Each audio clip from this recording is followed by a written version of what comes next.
Two.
Testing.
Let's go right here.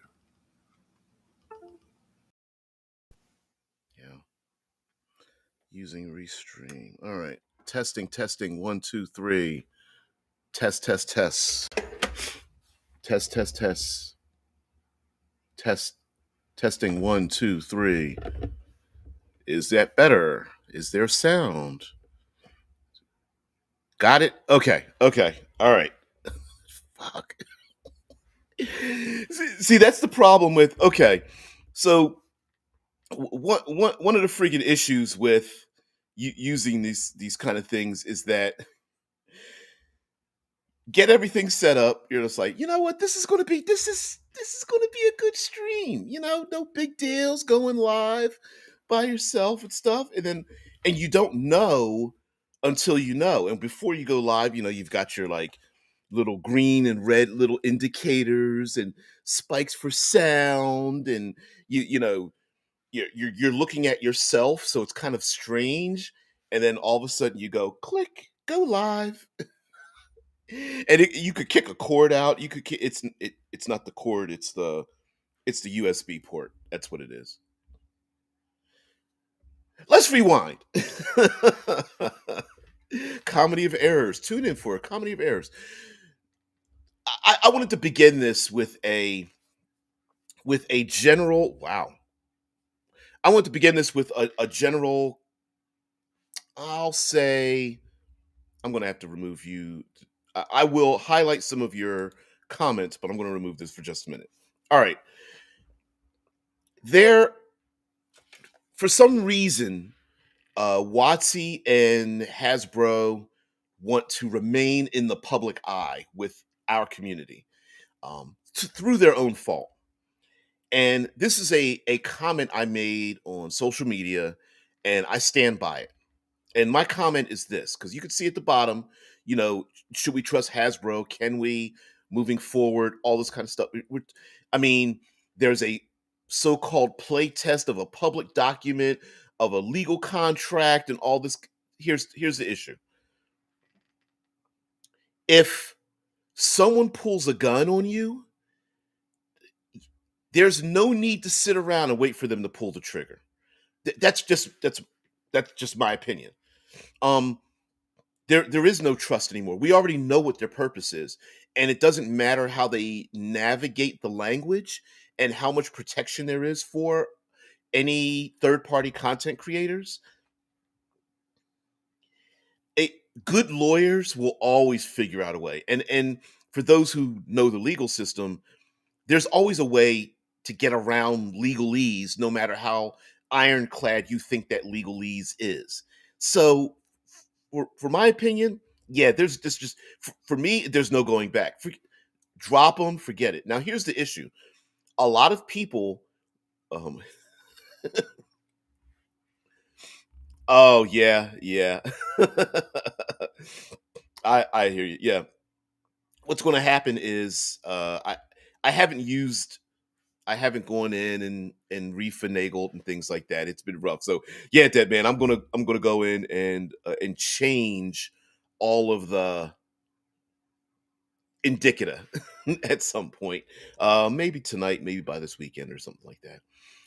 I think one of the problems, not it's a thing to deal with, is that Dungeons and Dragons as a brand has a huge market share. It is easily identifiable to those who are not in the community. It is synonymous with role playing, kind of like Xerox and Kleenex, and or Coca Cola. It seems to be it. Yeah, I definitely agree. Yeah, yeah, yeah, yeah. Wanting overall total control. Hell's yes. And so I feel like for for me, and I haven't gone, I'm not a full-time role playing game content creator. And there are people who've gone full time, and in order to enjoy that, you need an 80 to 90% market share to display what it is that you are marketing. And let's be honest, most games, even the highest, not highest rated, even the most popular role playing game that's not Dungeons and Dragons, some would say would be Pathfinder, doesn't even compete with Dungeons and Dragons as far as identity and rule set and spread and reach and understandability. I mean, it's taking now to get people to switch over to Pathfinder Second Edition, and it's not really that many people. So now, what I will say is that the idea that Dungeons and Dragons has an 80 to 90% market share isn't written in stone. We have control of how much market share anything has. As now, of course, there's you have to fight against money, right? So advertising and things like we don't have the ability to advertise on fast food cups or keychains or um, commercials that are attached to movies and we don't have that ability, that reach. But I see there being a movement towards that, and kind of like the idea of politics where people were just like, well, you shouldn't vote for someone who has a chance of who automatically has a chance of losing because they're a third, fourth, fifth tier individual. um that's only true if everyone believes that, right? At a certain point, if everyone leaves your top two, say, political parties, because everyone else believes that you can only pick two political parties, if people start leaving them, then that share that something has can start to change simply by the idea of changing mindset. So I think games like Cthulhu and the OSR, things like that. Yeah, it's up to us at how much market share they have, and going forward. But my personal opinion is, we, I understand as a from a business point of view why various individuals need to attach themselves to the Dungeons and Dragons IP, whether it's Critical Role, whether it's what are some bigger names, even some like actual plays, and some people sign contracts with them already. Some have pre-existing relationships. Yeah, it's hard to get away from that. Yeah. I don't know if your whole comment will show. Oh, it does show up. Red Dice says, "Yep." In general, if you want to be a massively popular YouTuber, you pretty much need to cover 5e. Same as if you want to be a big war games channel, you have to cover Games Workshop. Yep, which I think is a shame. Yeah, I agree too. And unfortunately, for those who,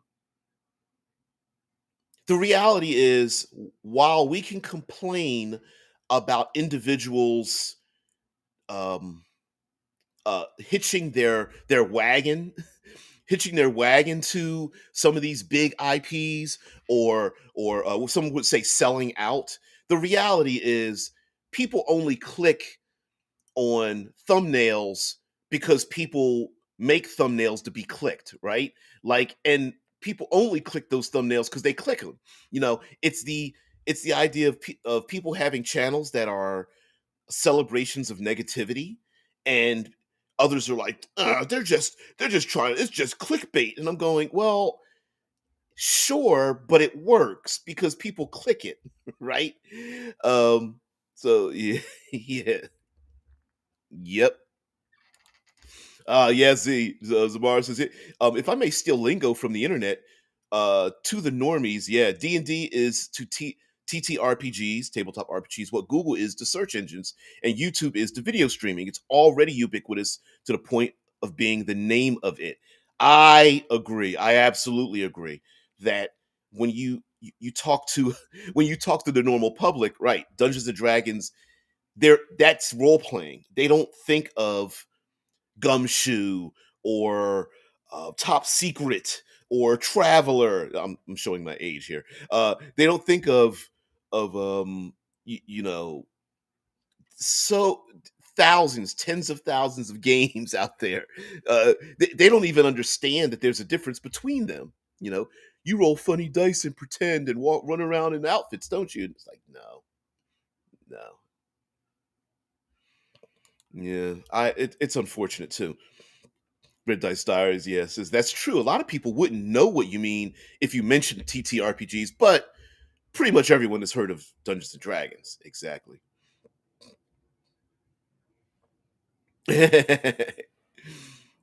Mm-mm-mm. Yeah, Te. Thomas Anderson. Hey, what's going on there, dude? Sort of Elric. Is it a Ooh, sweet. Now, when it comes to, because I'm going to flow into something a little bit different, away from complaining about WotC and Hasbro, but I did want to make that point. Thomas says I actually made my own role playing game ages ago. That was a transition, fact oriented, but also had a horror universe as well as a fantasy one. I think, if I'm not mistaken, Brandon's one of Brandon Sanderson's books was like that.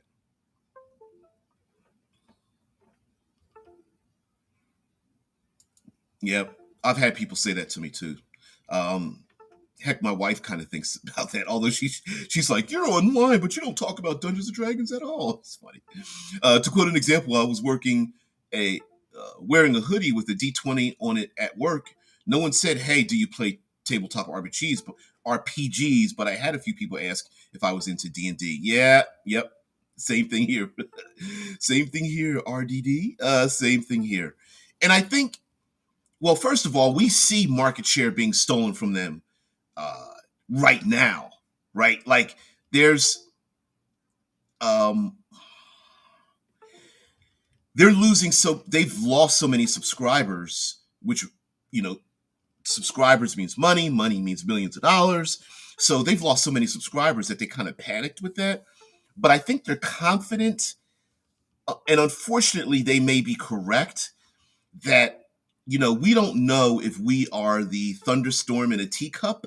You know, we don't know if the fact of them of us complaining about it, I mean, it has reached a wider audience, but they're hoping it's going to die down, and I hope it doesn't.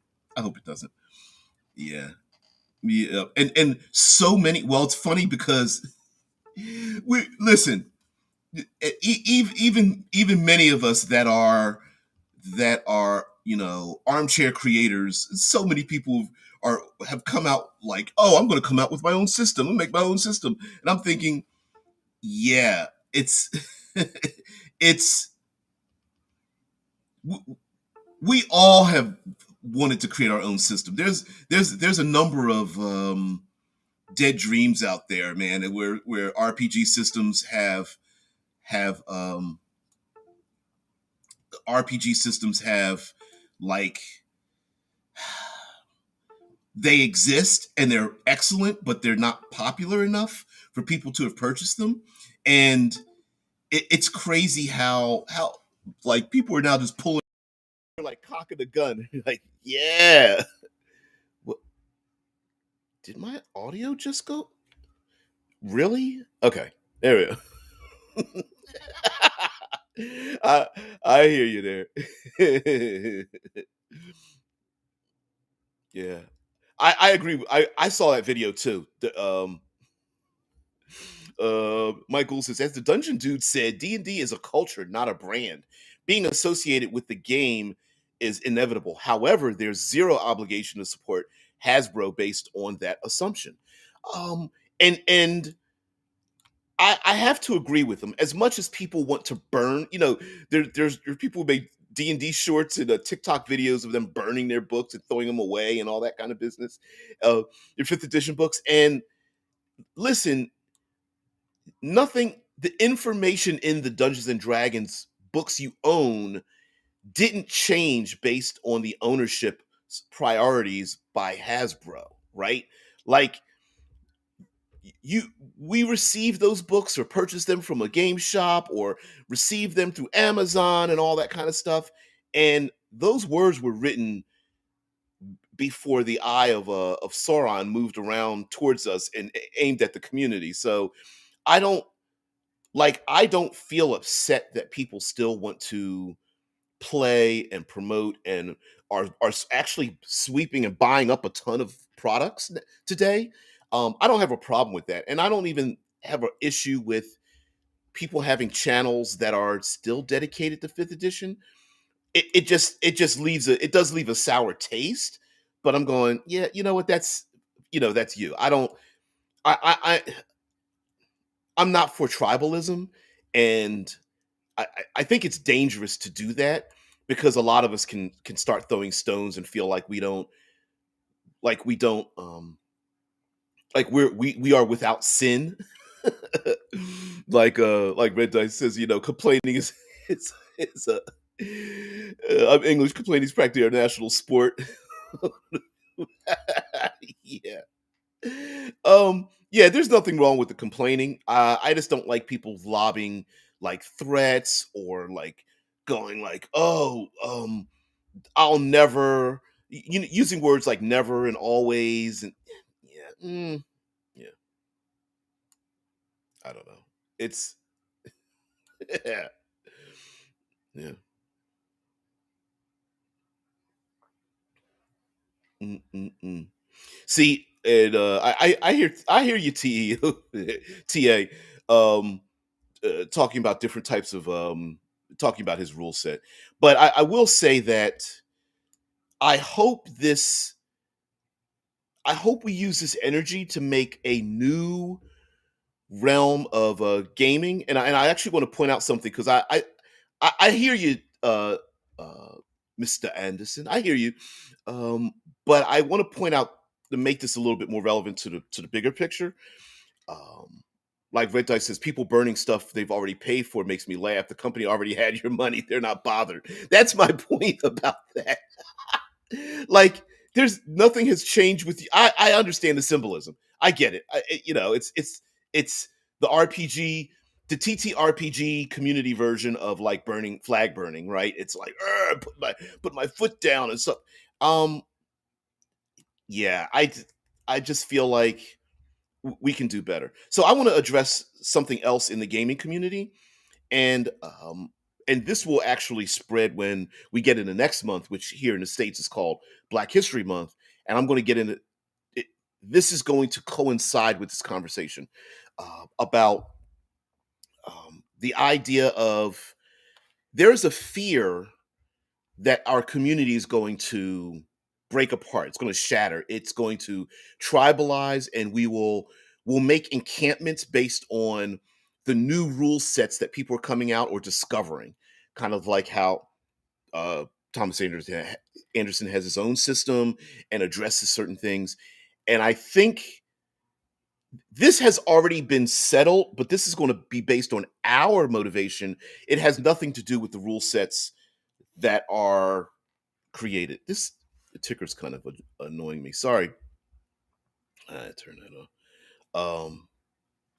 So one of the things that I think that the fear of spreading around is that we feel erroneously that one gaming system, you have to pick a gaming system and stick to it. Like you can't be polygamerist. Completely false. Also, the example of having different gaming systems, but we can still be a community, already exists as an example. I bring up the OSR. So in the OSR community, you've got Knave and Maze Rats, you've got Castles and Crusades, Swords and Wizardry, you've got Lamentations of the Flame Princess, you've got Old School Essentials, and the list goes on and on and on. But the OSR community still considers themselves to be a community. And as a matter of fact, people are producing materials for the OSR community that, even though it may take a slight tweak, can easily be transferred from one gaming system to another. So I can almost guarantee that people that are in the OSR community probably have like a top three OSR game systems they play, whether it's BECME, whether it's and what is it, BECME or BX? BECME stands for Basic Expert Immortal, Basic Expert Master Immortal. No, Master Champion Immortal, something like that. Anyway, um, the issue is that you don't need to rely on just one system. People can actually pick other systems that they wish, and then by picking those other systems, it's you can pick and choose products that are made from those systems. So I feel like yes, we can separate and become different tribes based on the gaming system that you've chosen. I don't think it's necessary that people can have to pick one system like Black Flag, like um cool name here, the whatever anyone else is coming out. Basic Expert Champion, Master Immortal, Champion. I, I didn't say that. Anyway, doesn't matter. The point is that it's a rule system, and identifying ourselves with a specific, a hyper specific rule system is pretty ridiculous. Most people who play the OSR know of other OSR systems, and it's pretty easy. So, for example, for people that are leaving fifth edition, since other people are making fifth edition aside systems now to get away from WotC, you don't need to go like I'm only going Kobold Press and never going to play anything else. I definitely agree. Like, right, like Thomas Anderson says, I think all systems should have a way to convert anything from one system to another. Sure, absolutely, and that might be the case, right? Like, if legally, I don't know this is going to happen, but if legally Kobold Press is like, okay, instead of strength, dex, con, they use muscle, reflexes, stamina, knowledge, I don't know, awareness, and charm, right? I mean, is that complicated to translate that out? Probably not. But some people might be like, they changed the name of the stats. I'm not going to play it anymore, And I think that's pretty ridiculous. um, I think a lot of this is where I stand. Like, Druden says, I'm not going to burn my D&D stuff, but I will never again buy anything from WotC. I Yeah, yeah. I'm with you there. I agree that Like, we don't need to support them financially at all, right? There's there's literally enough third party stuff that you can make 20 game worlds and stuff. Um, mm, mm, mm. Now, okay, here we go. We got a little bit of a contention here. I like this. All right, so Zamaris mentions says I disagree. As there is advantages to niche down on your subject, it helps to build up your world to have the mechanics to back it specifically. I don't doubt what I'm saying is yes, I'm saying that you don't need to be a monogamous to do that, right? Like what I mean is you could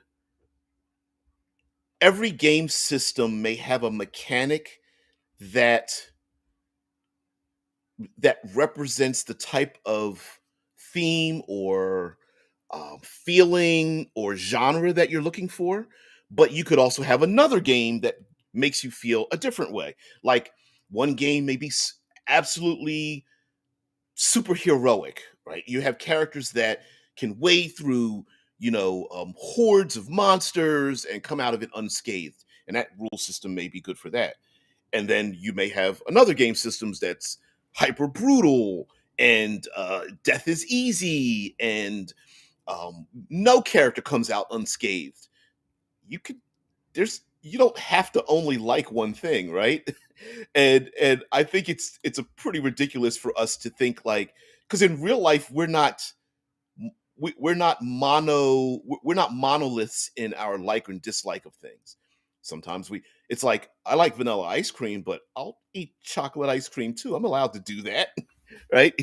We don't have these arguments in ice in places that serve ice cream or supermarkets or something.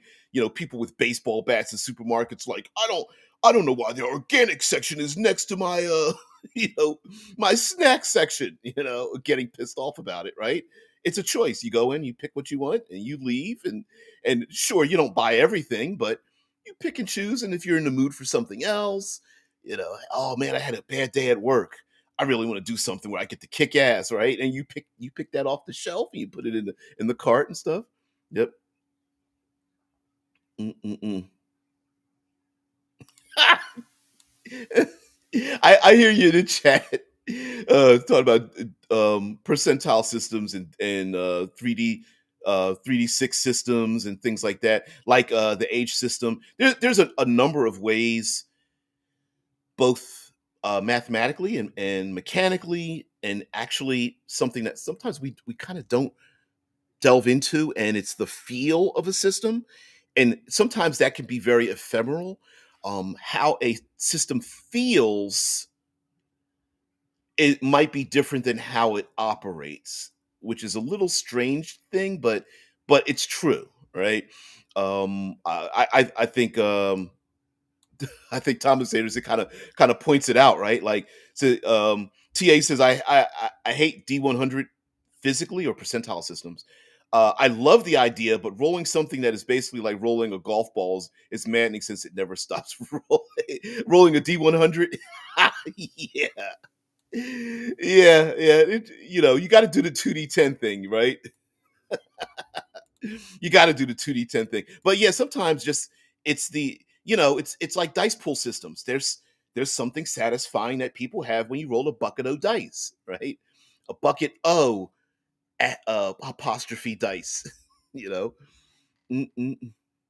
The open gelato license. Oh man, oh my god. But I are our feelings hurt? Of course they are. Of course, are things being upended? Of course, but let's rely on the examples that are already laid out before us before we start like talking about the world burning. You know what I mean? I think there's a way for us to come to a conclusion and go, wait a minute, the OSR community is pretty tight, right? Like the OSR community is they know what they're doing. For I mean, they police themselves kind of. There's materials out there that they support or don't support. We could do the same thing. Death, if I'm pronouncing it right, um, Death Angel's Shadow says, I haven't bought any of the last several WotC releases because they were all poorly written, incomplete, unfinished, or some combination thereof. Yeah, and you know what the effed up thing is? They actually looked good. They had, well, part of that is because they have a laundry list of art they can pull from and artists that they can call up. But yeah, yeah, I don't know what that's about. That's just a weird. It's like how do you not, yeah, how do you not write? I don't know. It sounds like limited scope and limited time to write a bunch of those things, like um oh, Spelljammer. They didn't put a random table to make up your own random locations to visit. They couldn't come up with that. Shit, we could do that. We could do that in an afternoon right now by coming up with a D100 list of ways to find, come up with randomly generated worlds to find. Yeah, that's really, they couldn't do that. But I definitely agree with Mike here, where he says evolution requires adversity. It's I I guess I'm an individual that understands that change is difficult, but to embrace it. And a lot of people don't like their cheese being moved. You know, the adage about the two mice talking together, and there's a big block of cheese, a big block of cheese on top of the table, but the one mouse is always gets their cheese out of the mouse trap and is just pissed off that they moved the cheese. And I think sometimes we can get that way, like, oh, they moved my cheese. Guys, talk about, we should talk about different die systems or something. We'll go down a rabbit hole for that. But yeah, and yeah, Thomas Anderson brings up something about bell curves. Yeah, 2d10 for percentile though is much easier to convert that bell curve of it from the bell curve of 3d6. Yet, and there's the age system uses a strange bell curve that way as well, where you roll 2d6 plus a third d6, and then the singular d6, you roll doubles with the other two d6, you get stunt points. And it's not complicated, but it does have a strange curve to it. And I don't think there's anything wrong with the curve that they have for their own game, but it can throw the math nerds off. And I'm not a math nerd, unfortunately. I wish I was. Zamar says,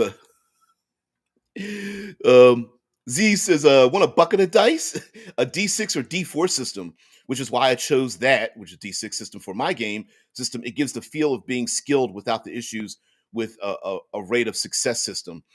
Um, really? Really? I was thinking, I always thought that, not always thought, I'm sorry, that the the excellence of dice pool systems is you don't have to add, but you just pick the ones that reach the number that are required. And so many successes, you don't have just pass fail, you have degrees of success. I thought that was the, am I reading that wrong, Zamar? I thought that's kind of the issue. I mean, I do agree that with dice pool systems, the more dice you have, the more you psychologically feel better about, like skilled or something. But I don't know. I think it can throw people off as well. Or you get the idea of dice hunting, kind of like Pathfinder First Edition was, nicknamed Mathfinder because it was about finding all the plus ones and plus twos, and you got players doing that. So I don't know. Trying to keep up with you guys here in the chat. Red Dice mentions Easy D6, Tiny Dungeon, and ICRPG also has a low dice low dice usage system. I don't know how to explain it. Single die system. Red Dice says, "Yep, it's one of the several reasons why I'm going to be trying out Easy D6. Not difficult to get a hold of.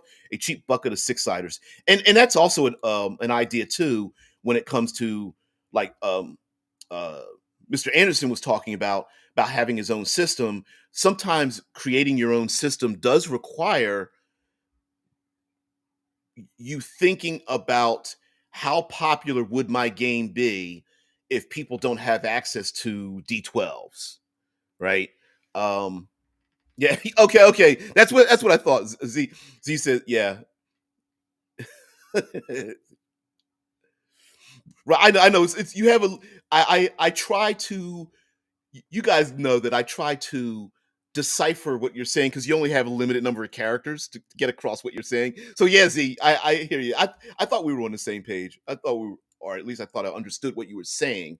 Um, whether because you were saying like you disagreed with the thing, but yeah, yeah. Oh my God, got it. Listen, that John Wright didn't they also leave out ship to ship combat in the new Spelljammer books? Yeah, they did. They did. How do you not do that? And I'm like, you have your own game system. Just reframe your own combat system for people into ships. It's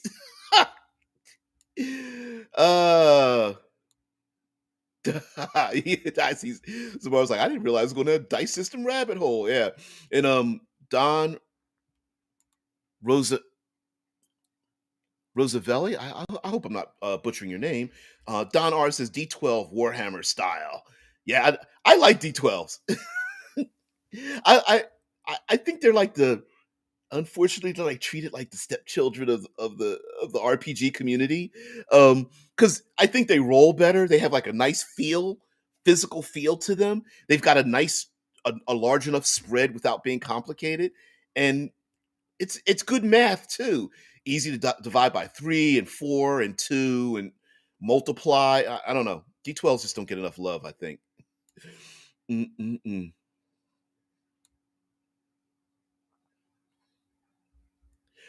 See, here we go with the and I'm not making fun. But Drusen, like, here's the math nerd stuff that I for some reason my mind just does not get. But he talks about I would say that 2 dice are not yet forming bell curves yet. You need at least 3 dice to create one of those.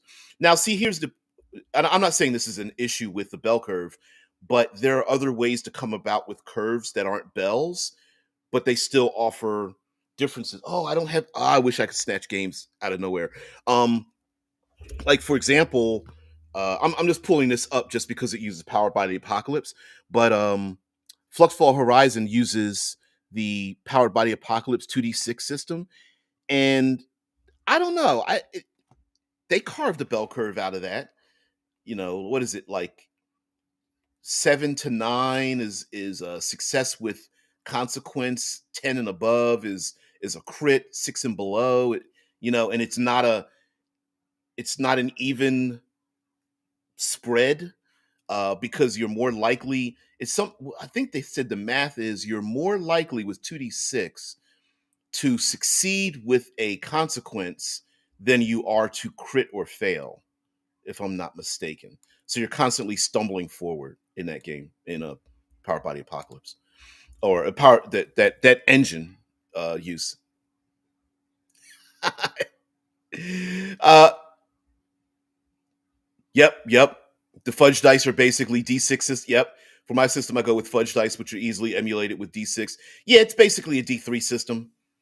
Fudge dice is D3.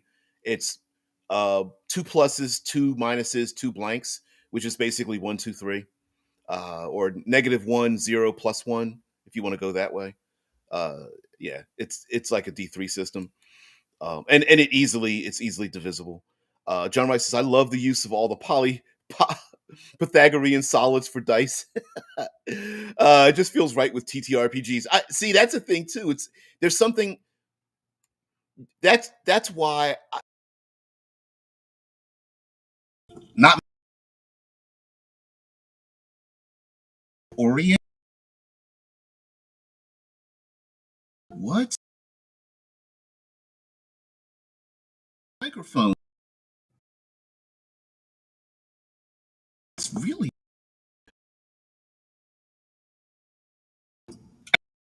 caught you. Do I have to? All right. Stop it with the flickering. I've never had that happen before. Yeah, yeah, I see it.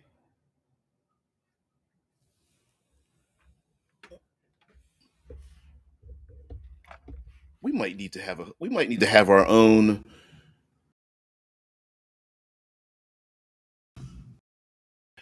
What in the world? All right, let's see if I can. I'm in the dark here. I'm going to have to find a way to hard wire in.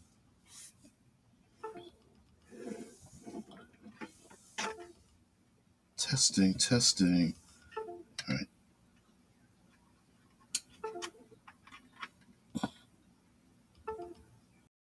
testing, testing. I was thinking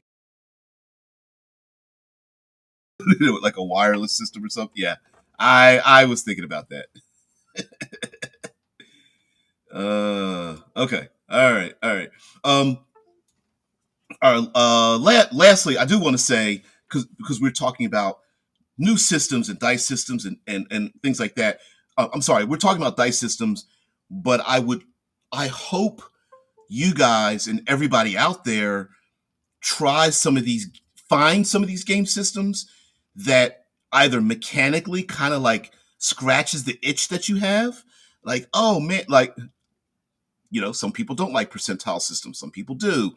Some people like far more narratively focused games. Others like more heavily mechanical. Uh, yeah, I definitely agree with you there, Thomas, about the system getting a little bit upset with me plugging and unplugging shit. But I'll the, here's the problem. The problem is I actually can't decipher this on my own. I actually have to go live to do it. Now, I could do a test run and I could do testing on the side and try to hear that. But yeah, I see. I'm hearing it. It's I can hear a what's it audio wise. It's like a not a scratch, but it's like a pop, like a boop, boop, boop, and it's happening. Yeah, you know what? I'll probably have to. It might even be. I might have to change my hard linking system, like get rid of it and get something new or something. Yeah. Uh, sorry, because I try to upgrade to a good mic, but now I need to make sure all the hard system is better too. That's why it costs money to get really good audio and visuals and things like that. Yeah, that exactly. I'm going to have to probably buy brand new. I've got I don't even know if I can show you. I've got a external multi USB port system, and they're not locked in. They're plugged in, but they're not locked in. And I probably need a better system because it's got, I don't know, what, 8 ports in it or something like that. Okay, all right, I'll try that. Get a little dongle or something like that. Yeah. You don't have to do that, Z. Z's like, buy a new microphone setup. Yeah, maybe a shotgun. Yeah. Hey, um,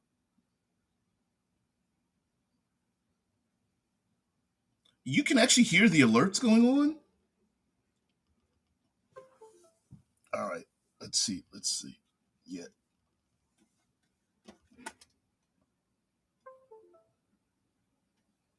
I didn't realize you guys could hear that too. Yeah, I'm gonna have to get a new upgrade to a whole new, not whole new system, but just hard lined in. Or just get a really good wireless system. Really, I see now.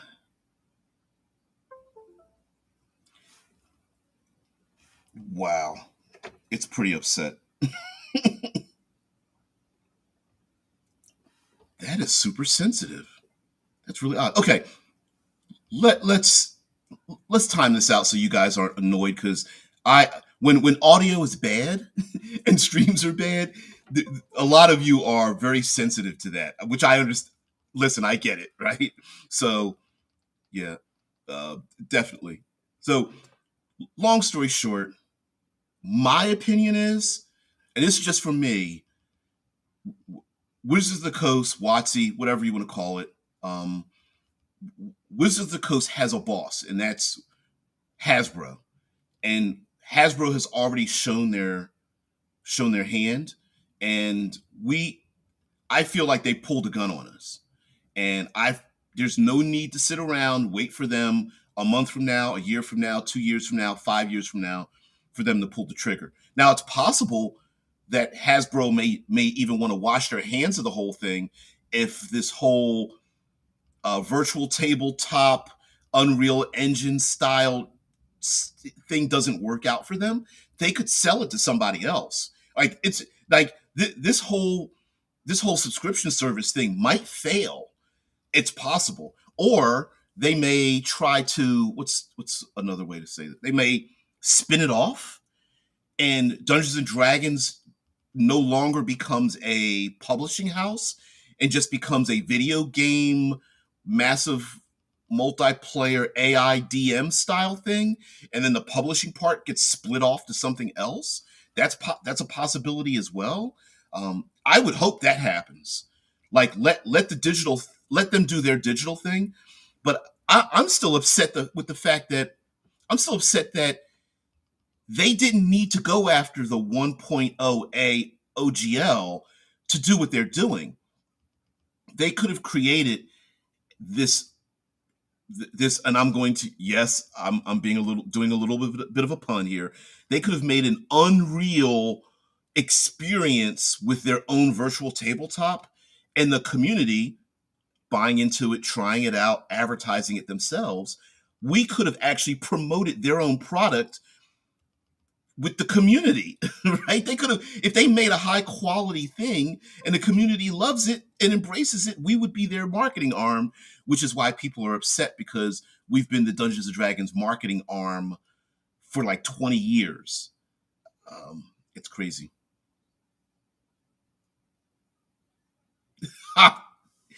It's always an issue, right? Like with John Wright brings up with the VTTs they're now pushing. Can you just imagine how many game sessions will be plagued by technical difficulties like this? Well, let's be honest.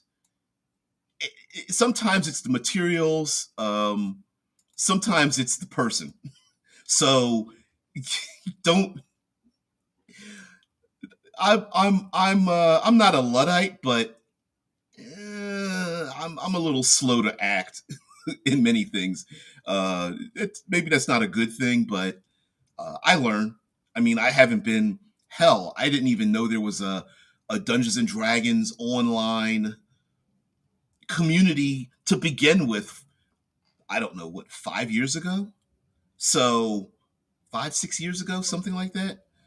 I can't remember when I started making my first videos. I didn't even know it existed. So yeah.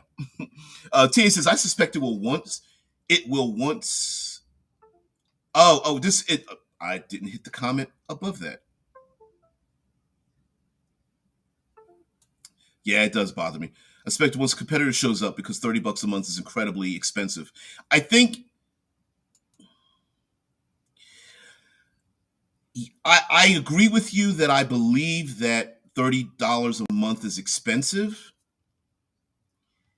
but we as humans are like frogs in slowly boiling water. So I don't know if you guys heard of if you drop a frog into a boiling pot of water, it will instantly want to jump out. But if you put that frog in the water and then slowly raise the temperature, it will die in it without jumping out. And we as human beings are like that. When we are put in from the outside, we go, that's incredibly expensive.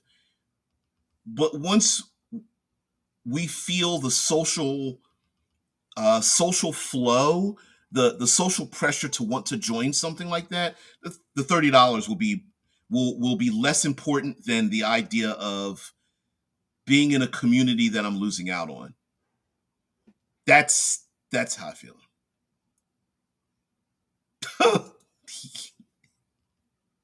Slow clap on that one. Yeah, technical issues do distract me because I, while I'm not a professional, and I'm, you know, my my intelligence level and my skill levels tend to be low. I don't like those issues because of you guys, not because of me. If I hear something in the background that's annoying me, that's fine. If I know that you're hearing it, then I get upset. That's my point. Red Dice mentions that I suspect that producing a better virtual tabletop of your own is a lot harder than running down the competition. Yeah, that's the issue, right? Like, it becomes. I know Hasbro wants to shut down all the other virtual tabletops, which is why in their what was it? What was the comment in their draft that they wanted to limit they wanted to limit animations based on the role playing game experience created by other virtual tabletops. So you can have the math create a magic missile, but they don't want an animation that you click that causes an animation. Yeah, Mike's like, well, this frog isn't buying in. Yeah, me either. I've already been, I've already, excuse me, sorry, I've already been confused and tricked by them. And yeah, I'm not fault. I don't care what. Honestly, I don't really care what the language is and how nice it is. And honestly, I don't even care if they come out with a new contract that 99.9% mimics the old OGL 1.0A. They've already shown their hand. That's how I feel, right?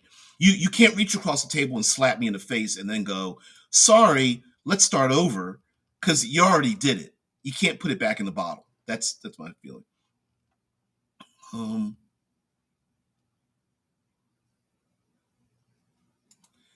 all right, so I'm going to try to decipher this comment because I think I understand what Ayn Voom is talking about. It says, just yesterday, I've had a conversation with a fellow war gamer on why Games Workshop did not receive such a backlash. We boiled it down to sunken cost fallacy, which is a lot more than in the RPG hobby space. So let me see if I can understand this because I want to break this out wider.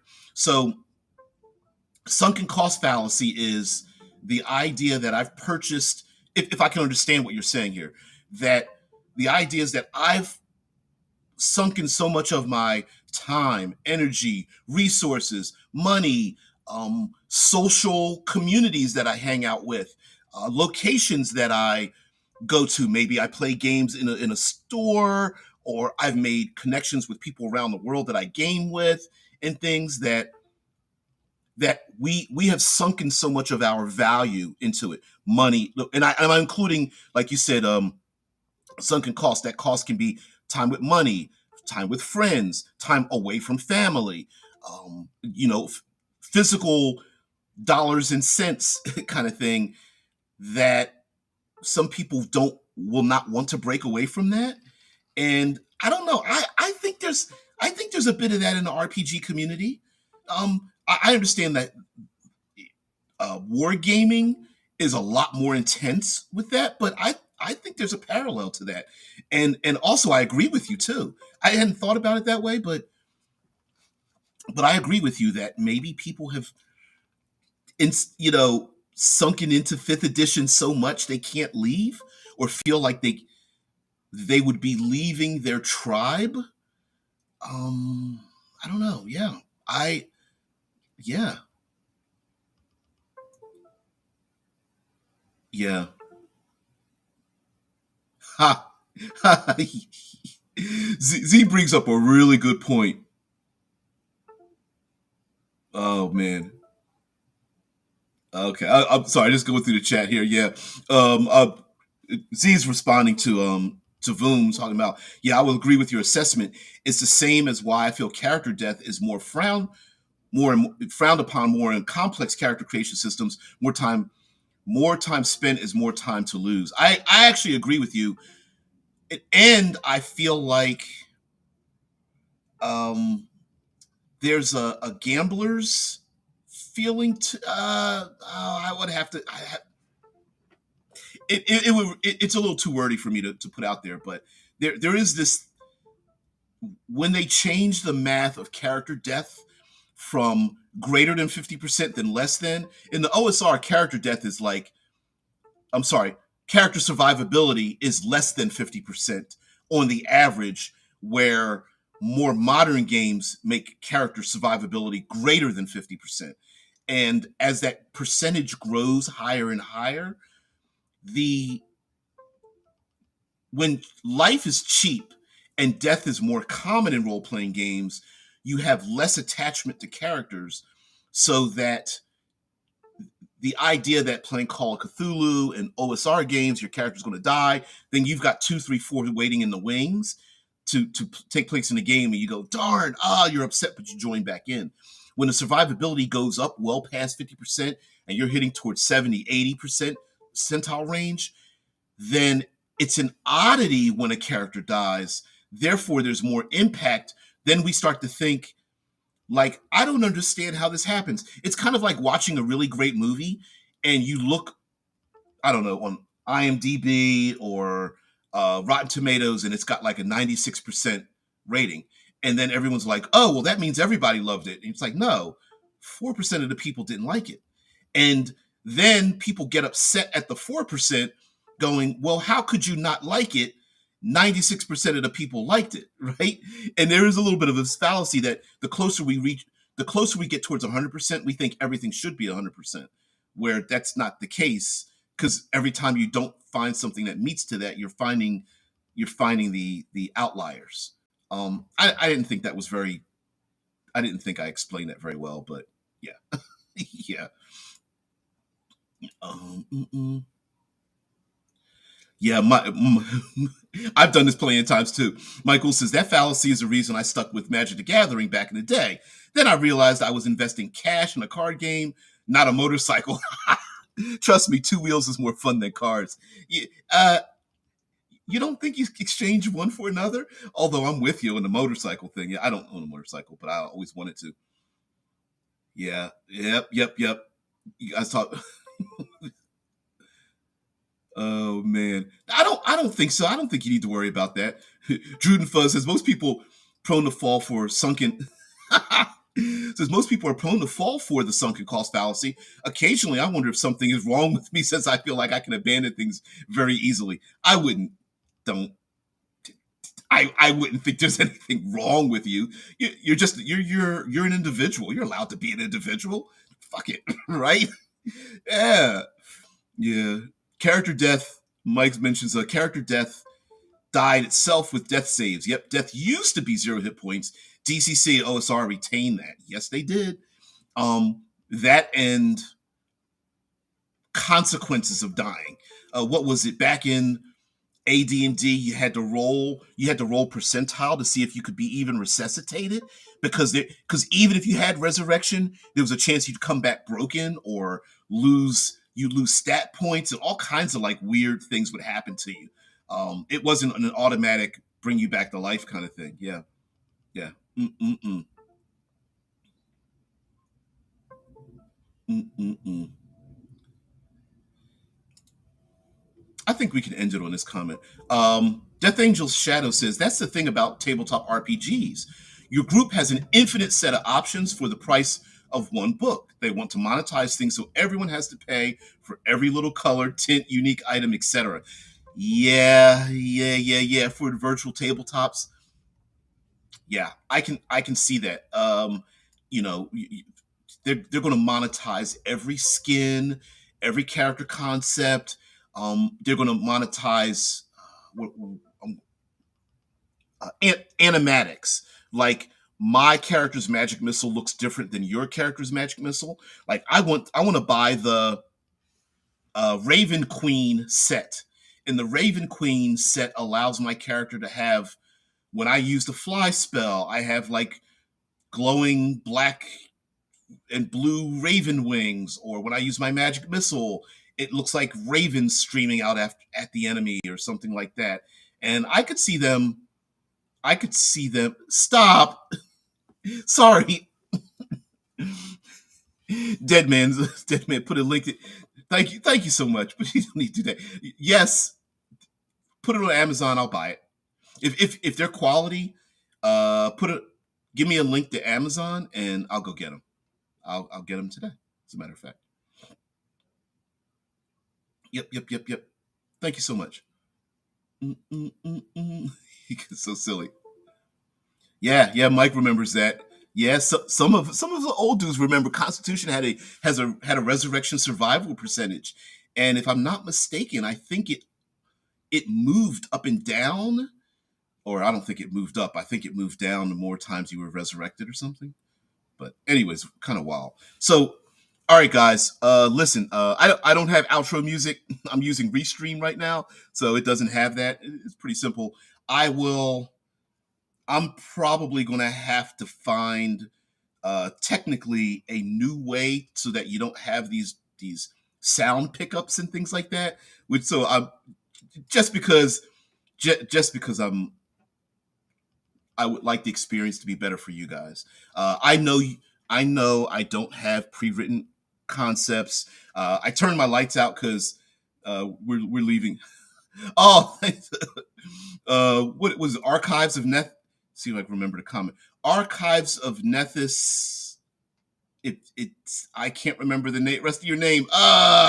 Sorry, but yeah, thanks, man. Thank you so much. And thank you very much, their Shadow, Death Angel Shadow. I really appreciate you guys to stopping by, just talking, having some fun, talking amongst yourselves, having disagreements and things like that. Yeah. Thanks, Z, but I don't know if everybody else agrees with the same thing. Hell, I might have to put a sock or something over the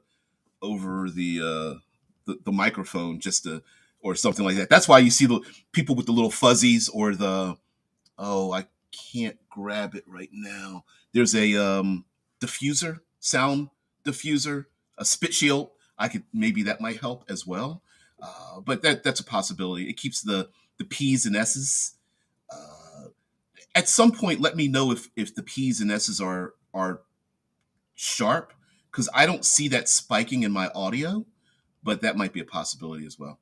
Yeah, little pop filter, spit shield. It's a pop filter. So maybe I might have to do that. It is on a isolated arm, which sounds good unless the arm itself makes noise. So yeah, pop filter. Tell me it didn't just fall. Pop filter. It's made out of. There are two micro um, like sheens. I don't know if my hand can be seen behind it. Oh, there it is.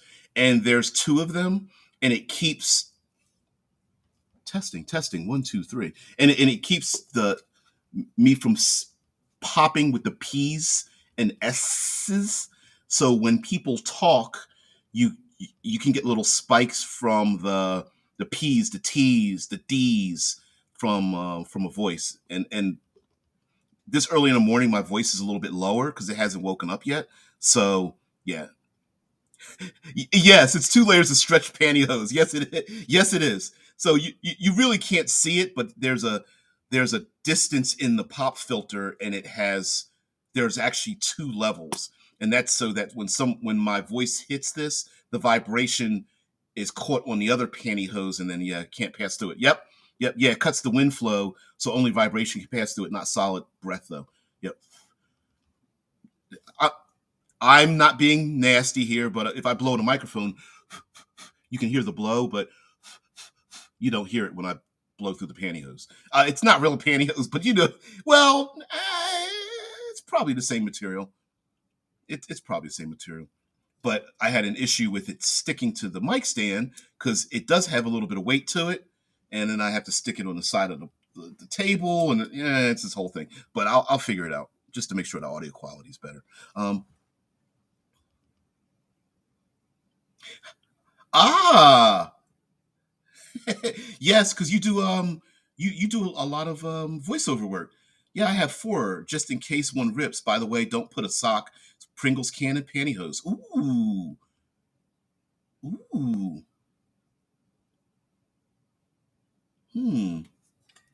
Yeah, it's a Rode podcaster. You can't see it. It's a Rode podcaster. Mm, mm, mm, mm. And it's on, so I it has to be. It's not my. I don't have a I don't have a mic on my monitor, and I'm not using like this. This is a gaming headset, but it's pretty cheap. I think I got it for like $12 or something like that. It cuts through wind flow. Actually, what radio announcers used to use a piece of coat hanger bent in a circle back in the day. Yeah, yeah. Yeah, radio announcers. Yep. And really good microphones they'll have their own little foam. Sometimes they'll have a specific foam cover to it, or so you'll hear other live streamers or podcasters or something. Sometimes you won't see the microphone because it's either above or off to the side, and they may have the exact same thing. Or you'll see people that do walkabouts. They'll have the fuzzy thing over the microphone. So I do understand that. He says, I don't think the audio is coming from that. Really? Hmm. Hmm.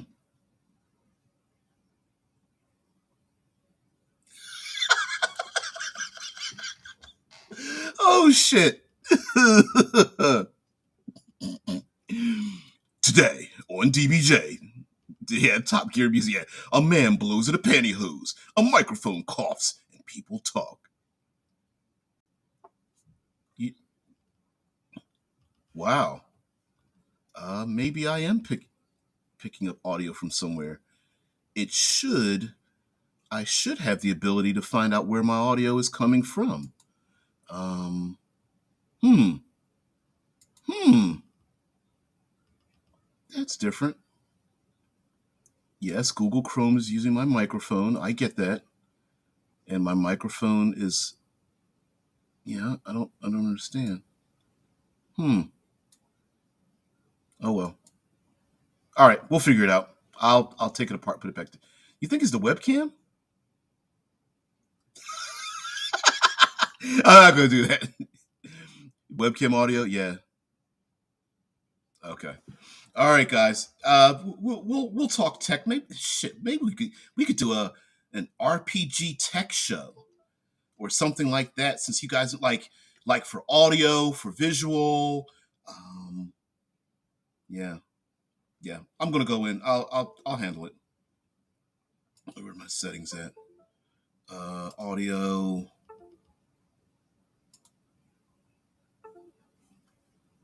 Default. Why is my, yeah? Wow. Audio output. No. Hmm. Yeah, it's not picking up my Rode. Wow. Okay. You're fine. Oh man, you're fine. Yeah. Okay. Just remember, yeah, already did that. Building my own. Mm.